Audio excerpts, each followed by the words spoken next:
Pengadilan Negeri Jakarta Selatan menolak permohonan pra-peradilan yang diajukan oleh Mardani Maming.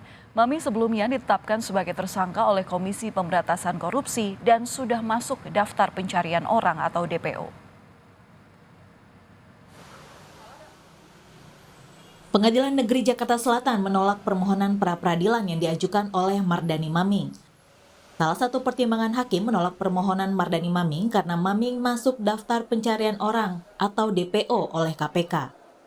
Menurut aturan perundang-undangan yang berlaku, seorang DPO tidak dapat mengajukan pra-peradilan atas kasusnya. Hakim juga menilai penetapan tersangka Maming oleh KPK sudah sesuai dengan prosedur. Atas dasar hal itu, gugatan pra-peradilan yang diajukan Maming tidak dapat diterima atau ditolak. Sehingga permohonan sudah sepatutnya ditolak atau setidak-tidaknya dinyatakan tidak dapat diterima atau tersangka melarikan diri atau dalam status daftar pencarian orang atau DPO, maka tidak dapat diajukan permohonan pra-peradilan.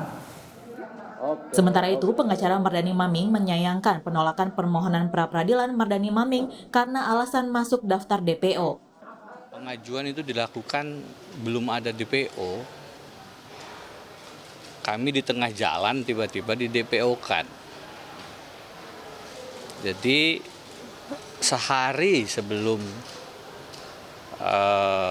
pembacaan putusan, ini kan tinggal mendengar putusan sebenarnya. Tiba-tiba DPO dikeluarkan dan itu dijadikan pintu masuk untuk tidak menerima. Kami itu bersurat.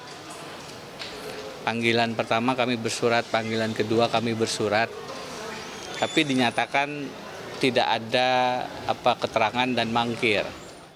PLT juru bicara KPK, Ali Fikri, sebelumnya juga sudah meminta Mardani Maming agar bisa kooperatif dan menyerahkan diri ke KPK. Karena sebelumnya Mardani Maming sudah 2 kali mangkir dari panggilan KPK hingga akhirnya mantan Bupati Tanah Bumbu Mardani Maming masuk daftar pencarian orang KPK.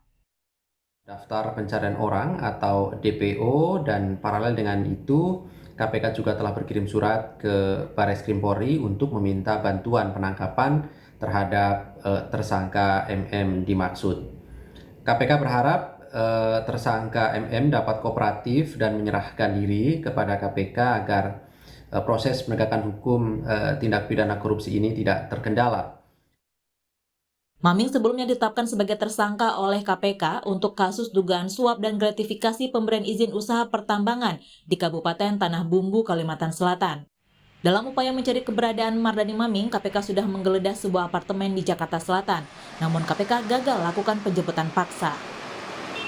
Mardani Maming telah ditetapkan tersangka sejak 20 Juni lalu dan hingga kini tak diketahui keberadaannya. Tim Liputan Kompas TV.